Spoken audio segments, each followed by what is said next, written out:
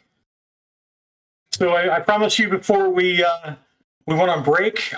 So in the new book, Hack and Slash, that just came out, I think this week, there is a section under Matrix actions that lists a few what they call movie Matrix magic that are the more cinematic actions. Among them is the computer virus, which is the Independence Day movie reference, and enhance, which is the one we're going to use now, because Slick is trying to enhance the license plate on the GMC Bulldog step van. So enhance is a legal action, but you are still accruing Overwatch score because you have an illegal access. But the action is an electronics plus logic. Ooh. That means so you do get your edge from your analytical mind. Right. So it requires user or admin access. And it says sometimes the TRID footage is unclear, or maybe the audio is coming through garbled, but a quick shot of enhance and suddenly everything becomes clear. This matrix action can be taken on the same turn or the turn immediately after performing a matrix perception test, which you've just done. Mm-hmm. Hits on the enhanced matrix action are added to the previous matrix perception test. Oh. So these 5 hits that you just rolled are added to the 4 you got before. Nice. And sure enough, so you have your cyber deck. You're sort of typing away, and you get to typing, and eventually the pixels become clear, and you get a license plate. I really wish you all were a little bit more knowledgeable so you understood how impressive this just was. He just wanted to. And then he's going to send you a shot of a crystal clear license plate. And it's even corrected for like the viewing angle. It's corrected so it's just straight up rectangular. It looks like a brand new plate. If I had a few more minutes, I could even make it 3D for you, but you know. Great job, Slick. Thank you. If it looks like a new plate, it might be those things that you can change your license plate. Do you know what I'm talking about? That riggers use. Is Mighty Yeah, so Morphin something? Yeah, it does occur to you since you have experience with vehicles, Slick, that I mean, it could be that they have a spoof kit, which includes a morphing license plate. Is there any way for me to verify that? Not really. That's kind of the idea of it. Right. Okay. I mean, you can verify based on your enhance action that they probably have one. Okay. So yeah. But the idea of it is that you're not going to track it back to what the original was, short of actually hacking that vehicle. Any word from either of my spirits? Actually, yeah. Yeah. Oh, and also for the record, I'm out of the net and I'm resetting the deck. I'm not gonna. You're good at remembering to say that. Good. That's good. Not gonna get me caught up. Because I did just put your new Overwatch score up, so now it's reset to 0. Yeah. So your 2 spirits come back. Because they found both the woman and the man you were tracking. They're both in the same place. They are in. They are on the road, and they actually sort of wait. So it's part of why it takes a little while longer. You're probably waiting there a good half hour or so before they come back. But you're sort of seeing this flood of vision going through your head as you see the path these spirits are taking. Eventually, they end up kind of in the same place, and they do see. They see there are 5 people in the Bulldog step van.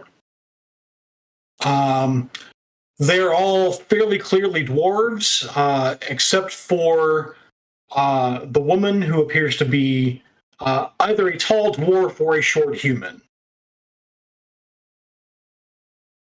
And you eventually track them as you're waiting for where this van ends up. They do end up in a hotel in Bellevue. All right, so I'm gonna bring up on my comlink. I'm gonna start like Google Maps, where you just kind of follow the path that like this is where I want to be and end up because I know the way.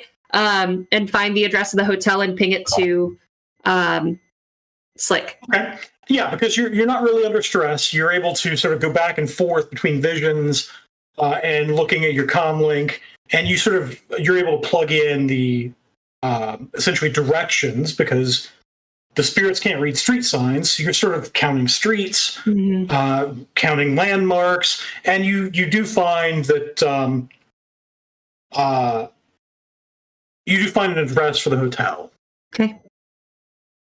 And when they stop, that's the point when the spirits pop back to you, and they've dismissed their services. None were mages of the 5. They've had time to sense them. So I'll give you this. So we've got so the woman is mundane, moderately weird.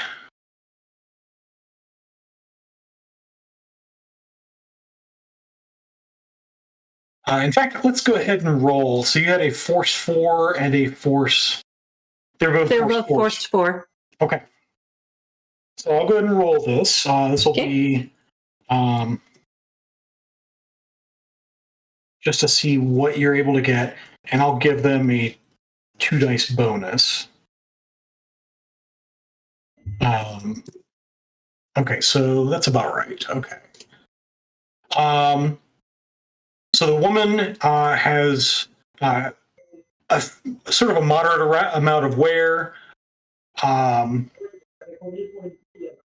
Essence is smaller than the spirit's essence. Makes sense. Let's see, the driver. I think this is the driver. Yes. The driver is mundane. His essence is smaller than the spirit and has mostly headwear. Okay. So she would have been sitting in the passenger seat, and then the 3 in the back. One of them is the guy you essence before, and you get back the same information. Yeah. One of them is a mundane with a lot of headwear. The headwear looks a lot like Slick's headwear. Hmm.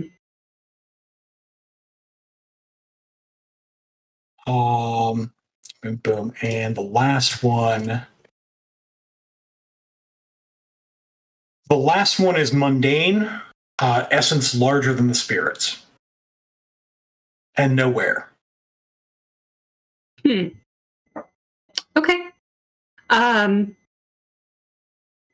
So we've got 5 of them. Decker, a rigger, a street Sam with the one I described earlier. We've got the what's her face? I just closed her window, so I don't remember her name. That we've met before, and we've got a mundane without anywhere that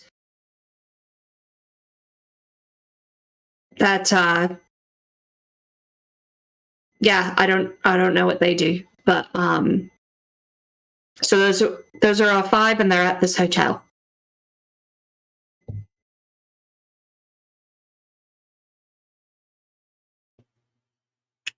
Right.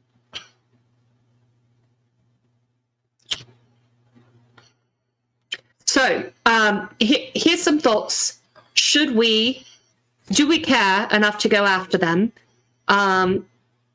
Do we use this decoy that Violet found to swap with the other one, because if we swap ahead of time, ahead of the auction, then there's no risk in us not getting the item, and we can see who else is bidding on it. In the meantime, we are going to be a target for this team once we have the item, but... I mean, we have to find everybody that's interested. I thought we found the team that was interested. We found some that are interested. We don't know who else might be bidding on this. Oh, I like both. Do we have time for both? You still have about a day and a half. It's just after. It's probably about 1 a.m. Tuesday morning, and the auction is Wednesday evening. We go sneaky swap now and then go beat up those people after. Or we can use those folks as the distraction. If they're doing the same sort of thing that we're doing, there's a real good chance that they're also going to be there. should I tip security off to their presence? I don't know if we have enough information yet, because if they don't have their decoy to swap anymore, it makes it a harder run for them, theoretically. But I think I like the idea, Nova, of going sooner rather than later, because without their decoy, they went to this hotel, but they might, knowing what we're after them, they might do it as soon as possible too. So we might run into the runner team while we are liberating the actual manuscript. So it's either go to them and stop them first, or perhaps be compromised when we have to fight them at the museum. I mean, we know where they are. I do like swapping it out ahead of time. See if we can get ahead of them, since they're already missing this decoy. That they may try to come back here to look for it once we leave. All right, so here's a thought then. I know where they are, so I can go in the astral and keep an eye on them, that they are at the hotel, while you do the reconnaissance on the museum and see how best to pull this off. I can check in with you every 30 minutes or so, because I can get there quickly. But that way we know if they're on the way or not. Does that make sense? Does that work for you, Miss Nova? This was your plan. Yeah, that sounds cool. All right, I'll see you in 30. I mean, you just really got to stop doing that. So you're gonna project again and go where? I'm going to the hotel to keep an eye on them. Okay. How long are you gonna keep an eye on them? 30 minutes. And then check back, and then go, and then check back, and then go. So you're counting on, where's your body going to be at that time? Are they staying here? Good question. I would assume the museum, but I don't know that for sure. So after leaving my body, I will return to my body and go, where are you going? Where are you going to take my body so I can get back? Wait, are you guys asking me where I'm driving the van? I was just gonna. I mean, I don't really have any plans for the evening. I was maybe gonna get some donuts or something, or 17 today wasn't enough. Was there something I was supposed to do, or if you guys are doing the reconnaissance for the museum and we're doing that tonight. Oh, okay, then yeah, I could drive by there, and then let them do reconnaissance. Yeah, where are you going to park the van? What corner? That way Curie knows where to go. Oh, well, I have to find the parking spot I feel, it's really important that you figure that out really quickly, because if she can't find her body, I guess she's basically dead, and you killed her.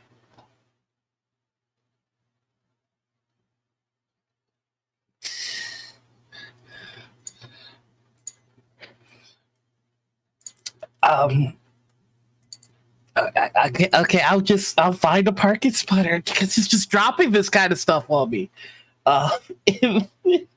Can I go to the Matrix to like do a Google map to find a good parking spot by the museum?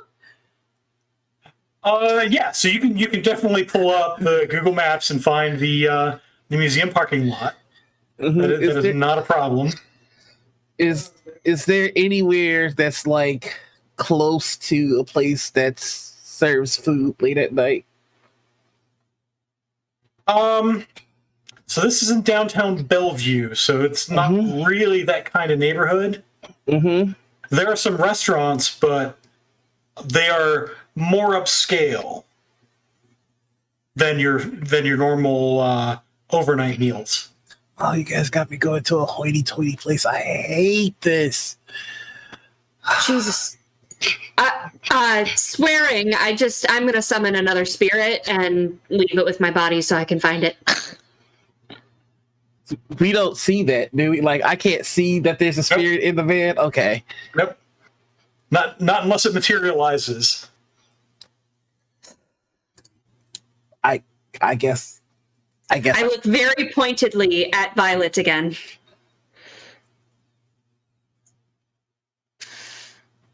I feel like something's happening. This is another Force 4 water spirit? No, I'm going to do a Force 1 because it doesn't need to do much. What are you laughing at? Oh, nothing. So go ahead and soak 2 drain, and you get 4 services. I'm scared, but okay. Which effectively it's going to be remote service because it's away from your consciousness. But it's just essentially guard your body. So yeah, and if they're going to be near the museum, I can go to the museum, which should put me back in range to find my body. So, all right. I'm rolling drain. That's what I was doing. Mm-hmm. Okay. Okay. All right. I'm cranky now, but I'm gonna go ahead and go astral and go to the hotel. You're going to the hotel. Okay. Yep. Find him. And I guess I'm driving everybody to the museum. Okay. Yeah, I hope you guys are picking it for gas, but so Curie, you get to the hotel first. I'm gonna ask for an astral test. Okay. Non-sensing or non-astral signatures. Non-signatures. Okay. Actually, no. Go ahead and roll the signatures. Okay. That's fine. Because you're trying to track specific signatures. I don't like that. I'm gonna post edge. Okay. So I'm gonna roll 9 dice. Okay. Boop. All right, 5 hits. I like that much better. Okay. Okay. So this is a fairly high-class hotel. And you find that the full exterior of the hotel is warded. The full exterior is warded? Mm-hmm.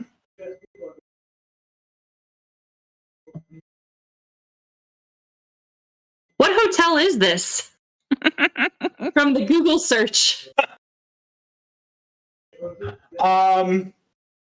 It's like way up. It's upscale from Hilton.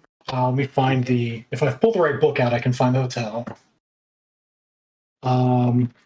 In Bellevue, it is since I didn't write it down before, it is the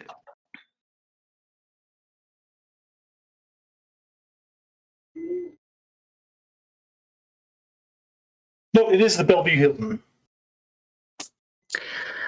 I'm getting crankier by the minute. So it doesn't look like it's a strong ward, but it does look warded. So here's what I'm gonna do then. I'm getting mad. So how many entrances and exits are there to this hotel? So there are the rooftop exits. There's the there's basically front entrance, back entrance, and a couple of side entrances. Can I, if I manifest, can I take a look around the parking lot for the bulldog? So you don't have to manifest to do that. Okay, I thought it would just look gray and blocky, and I wouldn't know. Well, that doesn't change with you manifesting. Oh shit! I keep forgetting that. Okay. All right then. But you do definitely see. You don't see it immediately, but you do sort of take a look down because it's there's an underground garage. But that garage is not sealed. So you're able to fly through the driveway and such, and you fly down, and you definitely find what you think is the bulldog. All right. And you can tell it's kind of tucked out of the way, like they don't, like maybe the valets don't want it to be seen. How far is the hotel from the museum? Like 3 blocks. I hate that. So, okay. Here's what we're gonna do. I currently have the Air Watcher non-watcher spirit active, which is a Force 1. I have the Force 1 that's watching my body. Yep. So and the Force 4s are gone because they finished their tasks. That's right. All right. Ready, Bob? We're gonna go a little nuts here. So I am going to summon, because I can summon basically up to Force 18 worth of creatures, correct? Of spirits, right? It is 3 times my magic rating. It is 3 times your magic. So we're going to call up enough Force 1s to cover every entrance or exit and the car.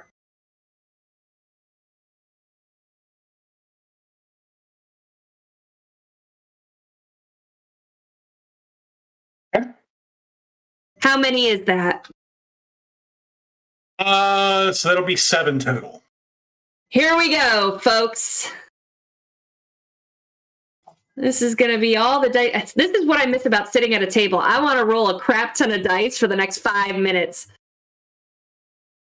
So to save us some time, I will assume, since you are rolling against Force 1s, that you're able to summon them. Yes. You don't need a whole lot of services. They're just basically going to be here until sunset. Yep. And at most, they're going to have 2 drain each, which you can buy off. It's not a problem. Yep. So you pull up your 7 spirits. So now you have 9 Force 1 spirits in various stages of service. And I give them all the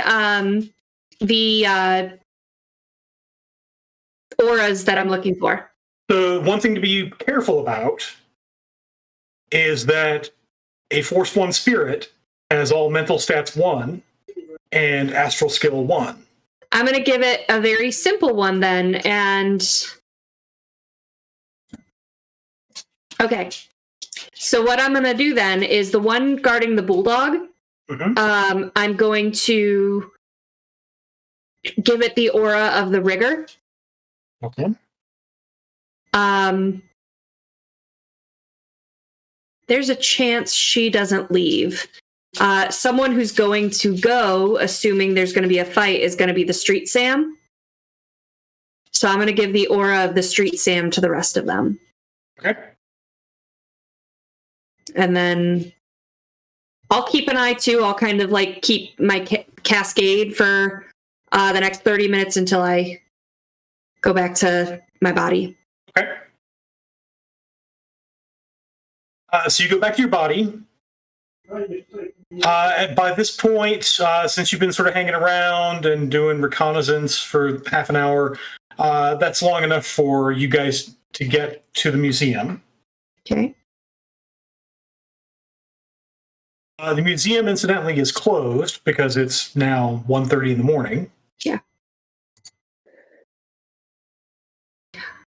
I hate my museums. It's a shame. I'll let you guys kind of catch up with that 30 minutes if there's any research or anything you guys are doing on your way before I wake up.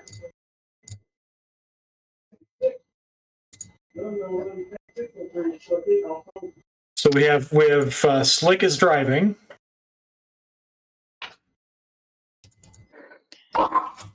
What does the museum? Because the museum is where the auction's being held, correct? Yep. Okay. What is their social media stuff looking like for this auction? Are they advertising it, or is this like supposed to be a fancy thing? This is more upscale. You saw. So you see one post from, we'll say Sunday, that advertised a registration-only auction and put up essentially an album of all the stuff that was up for auction. And then nothing else has been posted to social media about it, even though throughout the past day or so, people have posted, hey, look at this exhibit that is not for sale, incidentally. So what is the other, like, are they doing another thing like in conjunction, like touring the exhibits or anything like that? Yeah, so there's a tour that's going on at the same time. They have tours. We'll say they have tours every half an hour. Up until probably 2100. And the auction is at 1900 on Wednesday. Okay. So there will be tours going on at the same time the auction is going on. You do see, and in fact, I can show you the map of the museum. Let's go ahead and do that. This is a fairly large map, so you might want to zoom out. There is a map of the museum in the public material. And essentially what they have is tours that go, so here's the parking lot with the main entrance. It's the bottom of the left-hand map. This is the upper level. And then behind it sort of goes down. So there's a lower level that comes out the back end at the bottom of a hill. And there's a street entrance there. So this is big. This street entrance is right on the street. And the parking lot where you guys are parked is back here. And so all these numbered rooms around the perimeter, that's where exhibits are. Of various art, paintings, sculptures, modern art, all sorts of stuff. And the auction is scheduled to take place in the Gothic cloister that is in the left-hand side of the upper floor, the upper level. And some of the pictures you see of it in social media, because it's a place where they have events. It is a fairly nice. It's not quite outdoors, but it's very well natural lighting with skylight above, and sort of there are all sorts of hanging vines and such. When does the museum open? We'll say the museum opens at 10. Okay. Is the Gothic cloister area available when there's not private events? It is generally restricted. Okay. It is specifically for private events. Gotcha. Okay.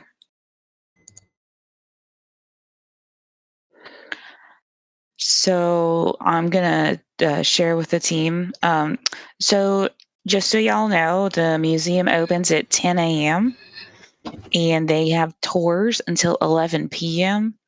every 30 minutes or so. Till 2100.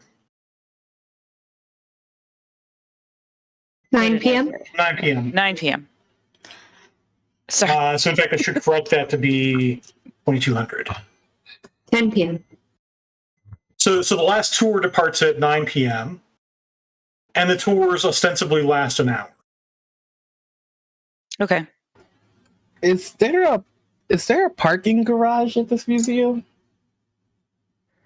There's a parking lot. There's a parking lot. Okay. Yeah, I'm just gonna park us. Which is unusual. Not many places in downtown Bellevue, have lots. It's a fairly small parking lot, and so you get the sense. And there are a couple of parking garages within a block of here. You get the sense that if it gets busy, the parking lot will get full, and people will park at the parking garage and walk. Yeah, you know what? In that case, I'd like to not be so obvious to park at the parking garage a block away. Okay, that's a good plan. What is the protocol for them auctioning off these items? Are they stored in a specific place, or are they on display in these different areas? So they would not go on display until the. You think they wouldn't go on display until the actual auction, because they're not part of the museum's collection. Okay, right. Okay, cool. So where's the storage area? Hey, Slick, can you figure out where the storage or where they keep all the items for auction is in here? Yeah, let me just finish parking. All right. All right, let's get to it. And I'm just gonna jump in the matrix and try and get that information. And while Slick jumps into the matrix, I'm going to look at Nova and say, we should get him some more donuts, I think. Do you know what? Yeah, probably. You know what kind he likes? Yeah. So while you're doing this, that's when Curie makes it back to her body. All right. Any news? Everything going all right? So Fran Slick is looking for where they might be storing the items before the auction, and we got a layout of the museum and tour schedules and operating hours, and where they're going to hold the auction is their fancy room. I was thinking it might be if we could do some sort of flash mob or something in the fancy room, but it looks like it's reservation only. So, do we have any information on their night security? Guards, cameras? They don't put that on social media, so I don't know. Oh, I thought I would have thought that Slick went in and looked at. So there was some information. You did find some of the locations of cameras, and there are plenty of cameras inside here.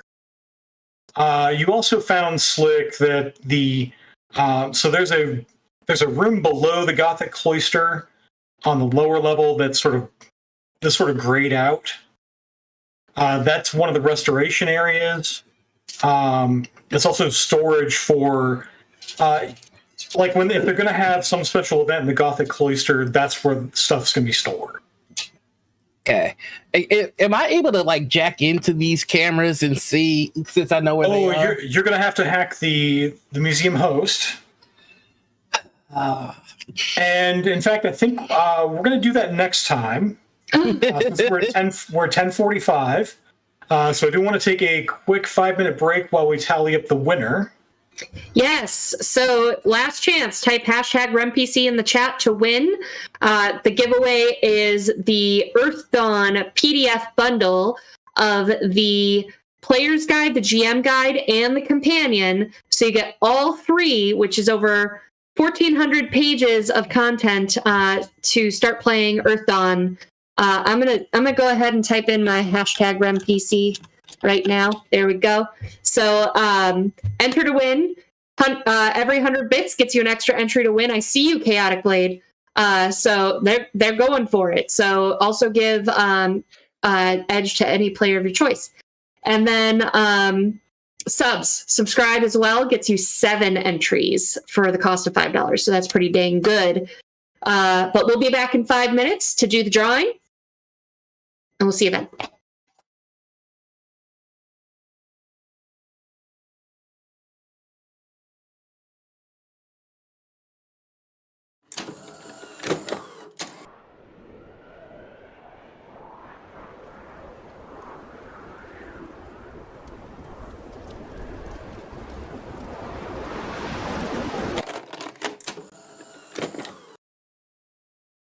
Welcome to the 6th world, Shadowrun. Edge Zone.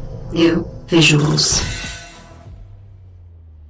Enhanced design.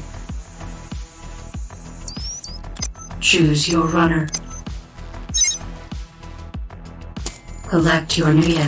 Buy the latest cyberware, bioware, gear, magic options, and weaponry. Accept your mission. Fight to survive. Unleash your power. Slow down the competition. Come out on top. Edge Zone, the Shadowrun upgradable card game. Now you make the power plays.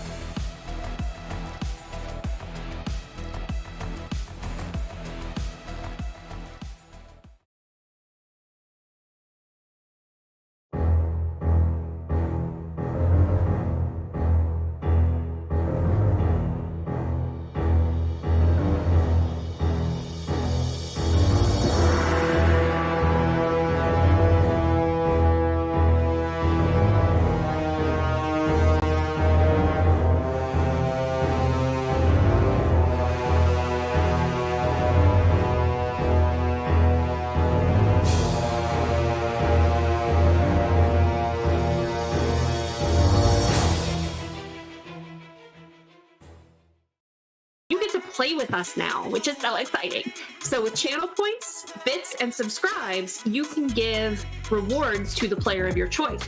So how to do that is, no, not Bob.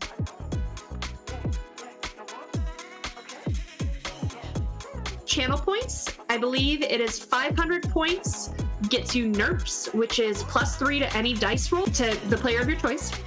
For 1,000 channel points, you can do a point of edge to any player. And for 2,500 channel points, you can do 4 edge to the player of your choice. Now for bits, for 100 bits, that's $1, you can do the NERPs. For 200 bits, that's $2, you can do the point of edge. Or for 500 bits, that's $5, get 4 edge to give to the player of your choice. And finally, again, the subs, if you subscribe, you can give 4 edge to any player.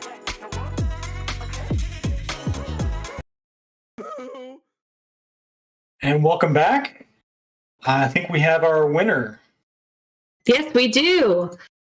Drum roll, please. Guys, help me out. Okay, Noir's helping me out. Noir, you're a friend. Our winner is Chaotic Blade 5. Yay!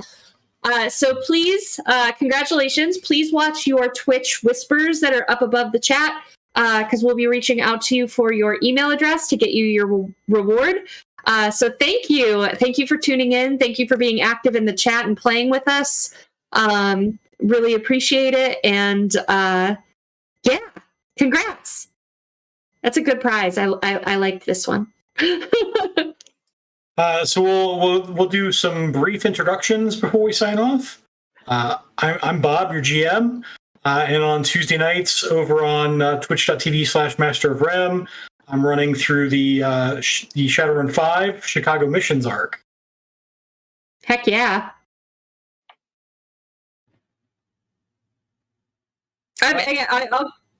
I'll go next, I guess. So, hi, I'm Rem.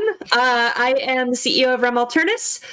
We are a streaming channel, and we also do, so we're on twitch.tv/Master of Rem, And then we also do Kickstarters for small gaming publishers, big gaming publishers. We did Shadowrun. I can't say small gaming publishers anymore. So that's really cool. We do audiobooks. We manage audiobooks for Shadowrun as well, very closely tied with Catalyst Game Labs. And pretty much do whatever else comes up that we think we can handle. So good stuff. What is happening right now? The last 4 days of the Nocturne by Night Kickstarter, which is basically a little sneak peek here because I'm about to record this after we're done with the show. I'm going to do a little video of what is Nocturne by Night. So Nocturne by Night is the villains supplement to the Blood and Justice setting of Prowlers and Paragons. Now that's a lot of words, so let's break it down. So Prowlers and Paragons Ultimate Edition is the core rulebook for this superhero game system. So kind of like the Player's Handbook and the Dungeon Master's Guide for D&D combined. Simple system, simple character creation, designed to let you get in and play quickly. Blood and Justice, Welcome to Nocturne, is a setting book, kind of like Explorer's Guide to Wildmount. Nocturne is a Gotham-esque city, dark, gritty, dystopian. All the major sites and players are there for you to set up for your campaign. And Nocturne by Night, which is what we're currently kickstarting, is a villains supplement, or what I like to call Oops, All Villains. And think of it like the monster manual for the Nocturne setting, but the bad guys are also playable. So whether you set them against your players or play the baddies yourself, this is the book you need. And there's a bundle available of all 3 books if you haven't played before at a discount on the Kickstarter so you can hit the ground running in your campaign. And that's at MobiusWorldsPublishing.com/kick. That's my thing. Passing it on to Noir.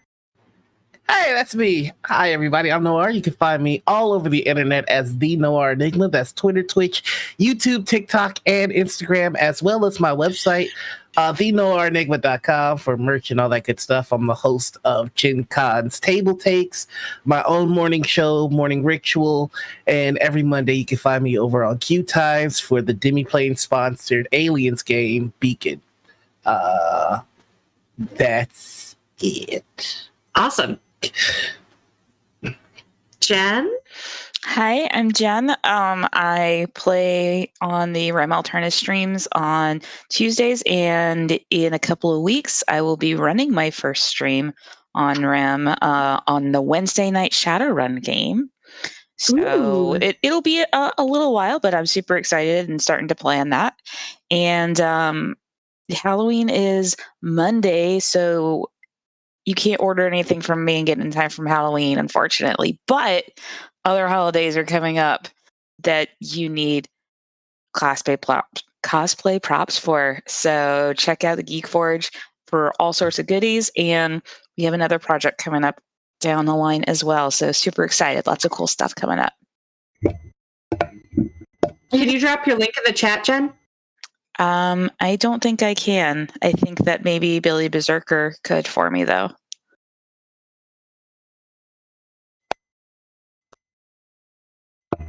Perfect. And Amber, how about you?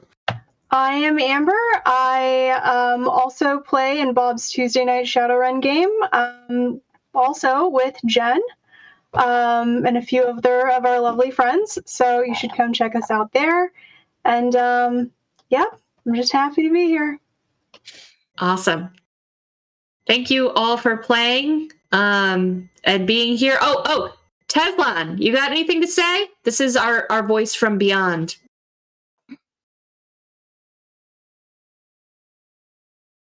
Watch Rem is what Tezlon says. Twitch.tv/Master of Rem. Tezlon runs Paranormal Albany, which is our Dresden Files RPG using the Cortex rule system on Monday nights. And he also, every other Wednesday, runs Shadowrun Denver on our channel. So it's 6th edition living campaign that takes place in Denver until Jen takes over and starts running a game for us herself, which is super exciting. And then Tezlon gets to play. Yay! Ooh. Awesome. Anything else, Bob? I think that's it. Thank you, everybody, for joining us. Thanks to the players for making it fun, and thanks to Tom for keeping us all on track. Heck yeah. All right, everyone. See you next Have a great week. night.